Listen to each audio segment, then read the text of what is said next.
अगर आपका बच्चा खाने पीने में तंग करता है तो ये मसला सिर्फ आपके साथ नहीं है। तकरीबन 50% वालिदैन को यही मुश्किलात हैं।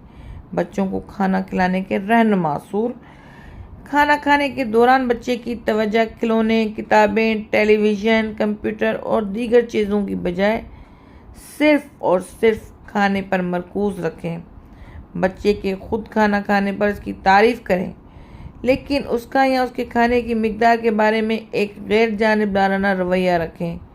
बच्चे की भूख बढ़ाने के लिए उसको कम से कम 3 से 4 घंटे के दरमियान खाना या हल्की फुल्की ग़िज़ा दें। खाने की मुद्दत 20 से 30 मिनट तक महदूद रखें, चाहे बच्चे ने बहुत कम ही क्यों न खाया हो। बच्चे की उम्र के मुनासिब से उसके खाने को तरतीब दें। बच्चे के खुद खाने पर उसकी हौसला अफजाई करें और उसकी उम्र के हिसाब से उसके खाने की गंदगी को बर्दाश्त करें। खाने के साथ खेलने और खाने के दौरान बहुत ज़्यादा बात करने पर उसकी हौसला शिकनी करें। नए खाने की चीज़ों को मुनज़्ज़म तरीके से और ख़ूबसूरती के साथ पेश करें।